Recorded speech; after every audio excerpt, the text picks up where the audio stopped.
नमस्ते, मैं हूँ याज्ञवल्क्य और छत्तीसगढ़ में एक नया प्रयोग है जिसकी बहुत प्रतीक्षा थी लंबे अरसे से। वो है पुलिस कमिश्नरी प्रणाली।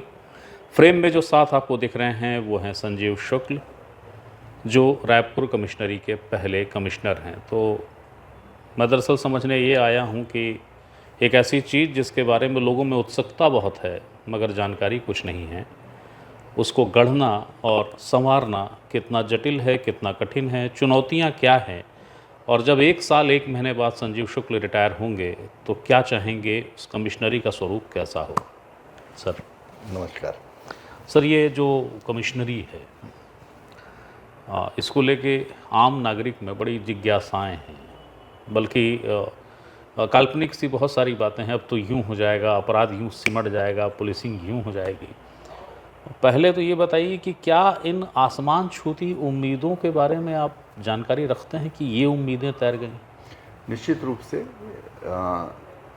दोनों चीज़ें हैं। शासन ने कमिश्नरी लागू की है और एक टीम यहाँ बनाई है जो इस व्यवस्था को लागू करेगी, तो बड़े विश्वास से बनाई है।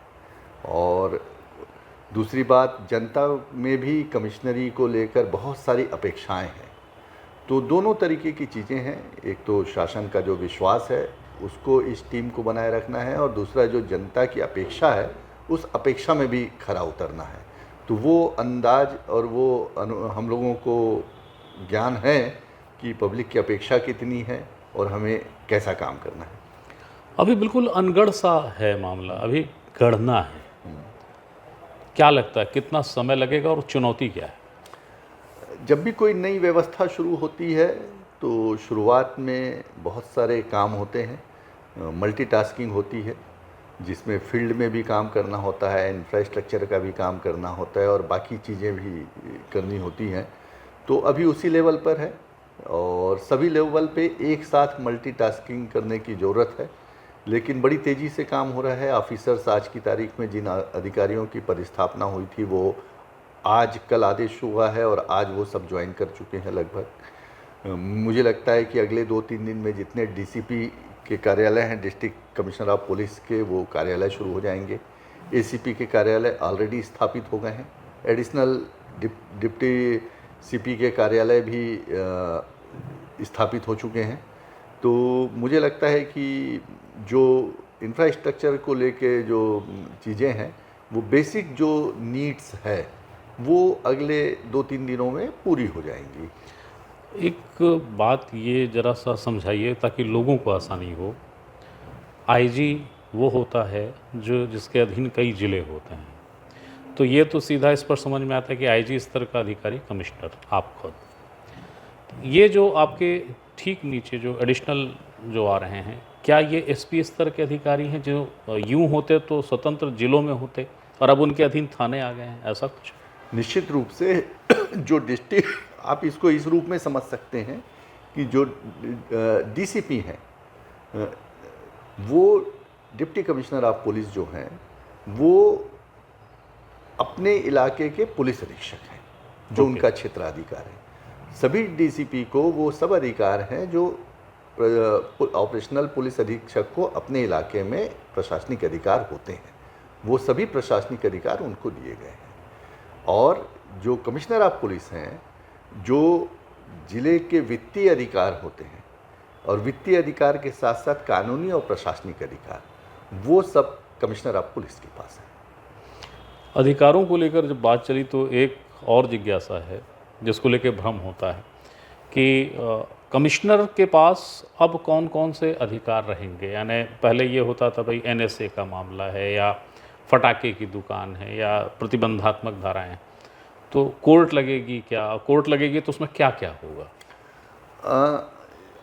जो भारतीय नागरिक सुरक्षा संहिता है उसमें अपराधों को नियंत्रित करने के लिए, जो किसी अपराध की आशंका होने पर अपराध को नियंत्रित करने के लिए जो प्रतिबंधक धाराएं होती हैं जिससे किसी व्यक्ति को अपराध करने से प्रतिबंधित किया जा सकता है, उन धाराओं में जो अधिकार अभी तक कार्यपालक दंडाधिकारी को थे वो अधिकार कमिश्नरेट के अधिकारियों को मिले हैं। इसी तरीके से लॉ एंड ऑर्डर और जुलूस जलसा आदि जो मेंटेन करने के लिए या कानून व्यवस्था की स्थिति में जो अधिकार जिसको आप बोलचाल की भाषा में 144 धारा 144 बोलते थे, उस तरीके के जो अधिकार कार्यपालक दंडाधिकारी को थे, वो अधिकार भी कमिश्नरेट के अधिकारियों को मिले हैं। उसके साथ साथ क्षेत्र में यातायात व्यवस्था को नियंत्रित करने के लिए कोई रास्ता यदि वन वे करना है, कोई रास्ता यदि खोलना है, कोई चौराहा बदलना है, तो यातायात से संबंधित जो अधिकार होते हैं वो पुलिस को मिले हैं। और इसके अतिरिक्त कुछ कानूनी अधिकार और हैं कानूनों में, जो पुलिस की रोज़मर्रा के कार्य में जिनकी ज़रूरत पड़ती है, वो अधिकार भी पुलिस को दिए गए हैं। तो रेगुलर पुलिसिंग के लिए जिन कामों के लिए अभी तक कार्यपालक दंडाधिकारी के पास जाना होता था, वो काम अब कमिश्नरेट के अधिकारी स्वयं उसमें निर्णय ले सकेंगे। एक सवाल आपसे जुड़ा हुआ है, अनुमति हो तो पूछ। हाँ, प्लीज़ प्लीज़। आप रायपुर के माटी के सपूत माने जाते हैं, यहीं पे आप पढ़े हैं, प्राइमरी से लेकर सारी पढ़ाई आपकी हुई है। अभी सोचा था आपने कि इसी शहर के कमिश्नर भी बनेंगे आप? नहीं, ऐसा कभी नहीं सोचा था, और ये ईश्वर की कृपा है, बड़ों का आशीर्वाद है, और आप जैसे मित्रों की शुभकामनाएं हैं कि ईश्वर ने ये अवसर दिया कि मैं रायपुर में ही पला बढ़ा। प्राइमरी स्कूल से लेकर कॉलेज तक पूरी पढ़ाई यहीं हुई, और उसके बाद यहाँ मुझे कमिश्नर बनने का अवसर शासन ने दिया। इसके पहले मुझे एसपी बन चुके हैं, पुलिस अधीक्षक के रूप में 2 साल यहाँ कार्य करने का अवसर मिला। तो ये एक सुखद संयोग है। जब व्यक्ति किसी शहर में होता है, जो उस शहर का अपना हो जाता है, आपको मैंने देखा है कि लोग साहब कहने के बजाय या तो भैया का संबोधन दे देते हैं और बड़े अधिकार से बात करते हैं। ऐसे शहर में जहाँ कमिश्नरी प्रणाली आ रही हो, हालांकि आप एसपी रहे हैं तो शायद आपने उसका आया होगा सामने, कभी ऐसा हुआ है कि जटिल सी स्थिति बन गई हो कि ये इसको मैं करूं क्या, मतलब अब इसको नमस्ते करके अंदर भेजना है, किसको समझाइश देना है, ऐसी कभी दुविधा आई है? ऐसी समस्या तो नहीं आती, बल्कि मेरा जो अनुभव है पुलिस अधीक्षक के रूप में, वो ये है कि लोगों से जुड़े होने से, और बहुत सारे अपने साथ पढ़े लिखे लोग और जो साथ के लोग हैं वो इस शहर में हैं, वो हमेशा साथ ही देते हैं और बड़ा मदद करते हैं। और एक जो नज़र का लिहाज बोलते हैं ना, वो नज़र का लिहाज भी होता है। बहुत सारी ऐसी चीज़ें जो अदरवाइज़ परिचय ना होने से समस्या होती, वो उन चीज़ों का समाधान करने में थोड़ी सी आसानी हो जाती है। और कानूनी रूप से जिसकी जो मदद, जितनी मदद हो सकती है, कोशिश करते हैं कि सब लोग जानते हैं, यदि तो आते हैं कोई समस्या लेके, तो कानूनी रूप से जो मदद उसकी जितनी ज़्यादा से ज़्यादा की जा सकती, कोशिश करते हैं कि उतनी मदद उसकी हो जाए। यूँ राजधानी है रायपुर, और कमिश्नरी को लेकर एक सरकार की अवधारणा रही होगी, इसीलिए गठित हुआ। आप पहले कमिश्नर हैं। अगर आप समय ये पूछूं कि क्यों कमिश्नरी प्रणाली आई, सरकार की क्या सोच थी, क्या कहेंगे? मेरे ख्याल से अब कुछ 2-3 स्टेट ही बचे हैं देश में जहां कमिश्नरी प्रणाली बड़े शहरों में लागू नहीं हो पाई है। लगभग देश के, मेरी याददाश्त के हिसाब से 78 या 79 बड़े शहर ऐसे हैं जहां कमिश्नरेट सिस्टम चल रहा है। और जब कमिश्नर प्रणाली लाई गई, तो जिन शहरों में भी लाई गई, नेचुरली यदि कोई प्रणाली लाई जाती है, कोई सिस्टम लाया जाता है, तो कालांतर में एक समय के बाद उसके गुण दोष की, उसकी सफलता का मूल्यांकन भी होता है। और जब कोई प्रणाली ये महसूस होता है कि ये सफल रही है, तभी वो किसी दूसरे शहर में लागू होती है। तो यदि कोई एक प्रणाली जो लागू की गई इस देश में, और एक के बाद एक महानगरों में, और महानगरों के बाद फिर जो ग्रुप बी के छोटे बड़े शहर थे उनमें यदि लाई गई और वो सफलतापूर्वक चल रही हैं वहाँ, तो इस बात को स्वीकार करना पड़ेगा कि कोई ना कोई ऐसी बात है जिससे कि पुलिसिंग में, लॉ एंड ऑर्डर को कंट्रोल करने में और क्राइम को कंट्रोल करने में लाभ इसका मिला होगा। तभी ये प्रणाली देश के विभिन्न राज्यों के विभिन्न शहरों में लाई गई, और नेचुरली छत्तीसगढ़ में रायपुर से इसकी शुरुआत हुई है। तो मुझे ऐसा लगता है कि आने वाले समय में इसका लाभ मिलेगा, क्योंकि इसमें ऑफिसर्स की संख्या काफ़ी बढ़ जाती है। सुपरविज़न कई लेयर में होता है, असिस्टेंट कमिश्नर है, उसके बाद एडिशनल डिप्टी कमिश्नर है, फिर डिप्टी कमिश्नर है, उसके बाद एडिशनल कमिश्नर है। तो एक ही घटना का या किसी भी घटना का कई लेवल पे सुपरविज़न होता है। तो सुपरविज़न ज़्यादा होने से अनुशासन भी मेंटेन होता है, चीज़ें व्यवस्थित भी होती हैं। तो इसका लाभ जहाँ जहाँ ये प्रणाली रही है वहाँ हुआ है, और मुझे लगता है कि उसी परिणाम को देखते हुए शासन ने निर्णय भी लिया है। राजधानी को लेकर जिस समस्या से लोग जूझते रही है पुलिसिंग यहाँ की, वो है नशा, नशे के विभिन्न प्रकार, विभिन्न आयाम हैं। इंडस्ट्री के आसपास जो बस्तियाँ बसी हैं, ना तो वो गांव हैं, ना तो वो कस्बा है, ना तो वो पूरा शहर है, और वहाँ पे भी तमाम तरह की व्यवहारिक दिक्कतें आती हैं। तो अगर इसकी वरीयता में हम जाएं तो आपकी टॉप प्रायोरिटीज़ क्या हैं? देखिए, यदि पुलिस की वरीयता में हमेशा से टॉप प्रायोरिटी अपराध का नियंत्रण, और यदि अपराध हो गए हैं तो उन्हें पकड़ना और बेसिक पुलिसिंग को मजबूत करना, ये पुलिस की, हर पुलिस अधिकारी की टॉप प्रायोरिटी यही होती है, और बाकी सब चीज़ें इसमें शामिल होती हैं। लेकिन आपने जो प्रश्न किया, उस प्रश्न में यदि जाऊं तो आपने सच कहा कि नशा न सिर्फ रायपुर के लिए, न सिर्फ छत्तीसगढ़ के लिए, बल्कि पूरे देश में जो आज की युवा पीढ़ी है उसको नशे से बचाना एक बड़ा चैलेंज है। और लॉ एनफोर्समेंट एजेंसी के रूप में ये चुनौती और ये कार्य हमको ही करना है। इसका पूरा दायित्व हमारा ही है, और हमें ही इसमें काम करना पड़ेगा। इसका पूरा एहसास भी हमें है। तो एक तो बड़ा चैलेंज, आपने सही कहा कि शहरीकरण बढ़ रहा है, नए नए गांव जो हैं वो कस्बे शहर में बदल रहे हैं। शहर का जो आउटर का इलाका है, जो कभी गांव हुआ करता था, वो शहर हो गया है, कॉलोनी आ गई हैं, इंडस्ट्रीज़ आ गई हैं। तो ये एक चैलेंज है, और एक बड़ा चैलेंज है, और रियल चैलेंज है। दूसरा, जब शहर बढ़ा तो आज से मुझे याद है कि हम जब स्कूल में पढ़ा करते थे 70 के दशक में, तो शहर में उंगली में गिन के गाड़ियाँ हुआ करती थी। शहर में आप उंगली में गिन लीजिए, पूरे शहर में 10-12 कार थी। आज शहर, पुराना रायपुर में देखता हूँ तो शहर, पुराना रायपुर तो वैसे ही है, शहर वैसे ही है, लेकिन गाड़ियों की संख्या उससे कई गुना बढ़ गई। तब पार्किंग की जितनी जगह थी, अब वो पार्किंग की जगह बहुत कम हो गई। तो ट्रैफिक की भी जो एक समस्या है, वो हर बढ़ते हुए शहर की, खासकर जो पुराने शहर हैं, जो ओल्ड टाउन है, उसमें ये एक रियल प्रॉब्लम है। और उसमें इंजीनियरिंग के पार्ट में आपके पास बहुत गुंजाइश नहीं होती कि आप बहुत ज़्यादा कर सकें। तो थोड़ा बहुत इंजीनियरिंग को ठीक करके और बाकी लोगों का सहयोग लेके, लोगों को शिक्षित करके और थोड़ा इन्फोर्समेंट का सहारा लेकर उसको सुव्यवस्थित और सुचारू बनाने की जिम्मेदारी होती है। तो दूसरा एक चुनौती और एक बड़ा कार्य वो भी है कि वो करना है। तीसरा, शहरों में अपराध की प्रवृत्ति बदली है। अब मैं महसूस कर रहा हूँ, जहाँ भी आईजी रेंज के रूप में बिलासपुर में था तब भी, कि अब जो फिज़िकल क्राइम हो रहे हैं, खासकर प्रॉपर्टी ऑफेंसेस, उससे ज़्यादा बड़ी मात्रा में साइबर क्राइम हो रहे हैं। और साइबर क्राइम को नियंत्रित करना पुलिस के लिए एक बहुत बड़ी चुनौती है, क्योंकि इसमें हमको 3 लेवल पे काम करना पड़ता है। नंबर 1 कि हमको आम जनता को शिक्षित करना पड़ता है कि वो साइबर क्राइम से कैसे बचे।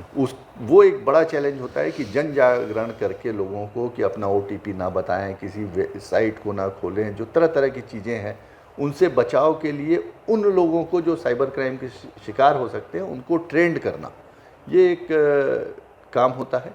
दूसरा काम होता है कि हम अपने लोगों को ट्रेंड करें कि साइबर क्राइम को इन्वेस्टिगेट कैसे करना है, क्योंकि ये नए प्रकार का क्राइम है। जो फोर्स आज से 15 साल पहले जो लड़के पुलिस में रिक्रूट हुए हैं, उनको ये साइबर क्राइम नहीं देखना पड़ता था। तो पूरी की पूरी फोर्स को हमको ट्रेंड करना है कि साइबर क्राइम को कैसे डील करना है, इसका इन्वेस्टिगेशन कैसे करना है। और फिर साइबर क्राइम जो है ये ग्लोबल क्राइम हो गया है। कोई आदमी किसी दूसरे देश में बैठकर वहाँ से रायपुर के एक आदमी के साथ ठगी कर रहा है, या कोई आदमी देश के किसी दूसरे हिस्से में बैठ के वहाँ से हजारों मील दूर दूसरे शहर के लोगों के साथ ठगी कर रहा है। तो ये ग्लोबल नेचर का क्राइम हो गया है। तो इस क्राइम को इन्वेस्टिगेट करके, और कई लेयर में होता है ये क्राइम, तो आखिरी लेयर तक पहुंचना और उनको फिर न्यायालय से दंडित कराना, ये एक बड़ा चैलेंज होता है। तो साइबर क्राइम की ट्रेनिंग, साइबर क्राइम की जन जागरण और साइबर क्राइम पे इन्वेस्टिगेशन करके लोगों को दंडित कराना, ये भी आधुनिक पुलिस के लिए और रायपुर पुलिस के लिए भी एक बड़ी चुनौती है जिस पे हमको काम करना होगा।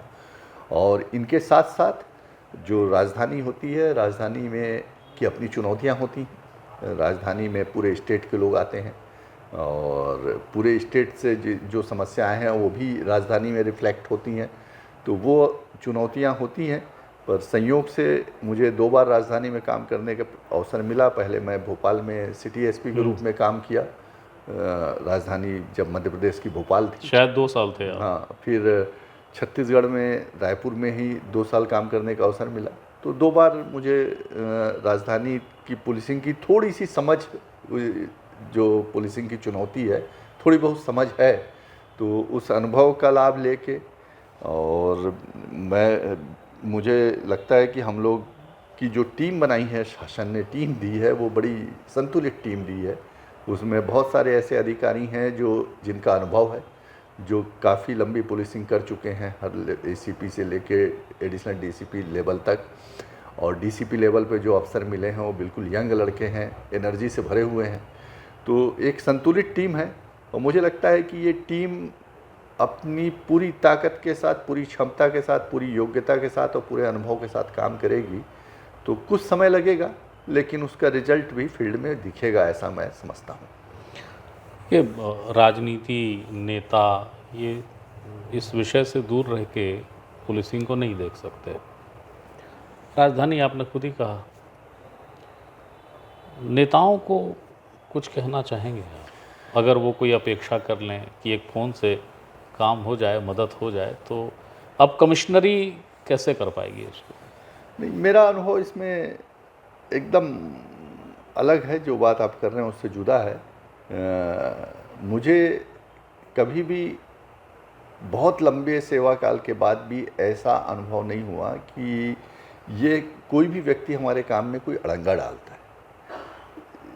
एक आदमी है, कोई यदि जनता के बीच का व्यक्ति है तो जनता की समस्या उन तक पहुंचती है, तो वो सिस्टम से, वो ब्यूरोक्रेसी से ये अपेक्षा करते हैं कि उस जनता की उस समस्या का निराकरण हो, और वो उनका दायित्व है, वो अपना काम करते हैं। और उनके द्वारा बताए गई समस्या के गुण दोष के आधार पर निर्णय करने का काम ब्यूरोक्रेसी का है। यदि वो ऐसी समस्या है जो कानून की परिधि में, जिसमें मदद होनी चाहिए और कानूनी की परिधि में काम होना चाहिए, तो निश्चित रूप से उसमें हम लोग पूरी कोशिश करते हैं कि काम करें, जो निर्देश मिले उसका पालन करें, और जो कानून की परिधि में नहीं आता है वो संभव कोई भी नहीं कर पाता है। और इस बात को सभी लोग समझते हैं, और मुझे तो ऐसा कभी इसका कोई अदरवाइज़ कोई अनुभव नहीं है। मुझे तो हमेशा, चाहे वो पब्लिक का हो, चाहे मीडिया का हो, चाहे पॉलिटिकल सिस्टम का हो, मेरी इतनी लंबी सर्विस में मुझे इन सभी सिस्टम का हमेशा साथ मिला, लाभ मिला और सहयोग मिला। कभी भी मेरा जो बात आप कर रहे हैं वैसा अनुभव, मेरा सिंगल अनुभव भी वैसा मेरी पूरी सेवा काल में नहीं मिला। हो सकता है कई बार सवालों के जवाब जो होते हैं वो आफ्टर पोस्ट रिटायरमेंट मिलते हैं। ऐसे कई सवाल हैं जो मैं आपसे तब पूछूंगा तब आप ज़्यादा सुविधा से बताएंगे। जैसे कि जब जस्टिस रिटायर होते हैं तब बताते हैं कि न्यायालय में ऐसे फैसले होने चाहिए। खैर, आखिरी सवाल है, जबकि आप रिटायर होंगे, आखिरी कार्यकाल ही है आपका, 1 साल 1 महीना बचा है, ये जो अनगढ़ सी चीज़ आपको मिली है, आप कैसा चाहेंगे कि जब आप इसे किसी दूसरे को सौंपें कैसा रहे? ये चैलेंज है इंफ्रास्ट्रक्चर खड़ा करने का, ये चैलेंज है सिस्टम बनाने का, ये चैलेंज है एक परंपरा और एक व्यवस्था बनाने का। तो मैं चाहूँगा कि जब साल भर बाद मैं सेवानिवृत्त होऊंगा जब भी, और कमिश्नर सिस्टम अच्छे से काम करता रहेगा, उस समय तक मुझे लगता है कि इंफ्रास्ट्रक्चर पे काफ़ी काम हो जाएगा। और उस लेवल पे हम लोगों की कोशिश होगी कि अगले 1 साल में हम लोग जो ग्रीवेंसेस रिड्रेसल सिस्टम है। जो लोग आते हैं समस्या को लेकर, उनकी समस्या को बैठाल के सुनना और जो संभव है वो मदद करना, उस सिस्टम को और इम्प्रूव करने की कोशिश करेंगे और वो सिस्टम इम्प्रूव होगा, मुझे ऐसा लगता है।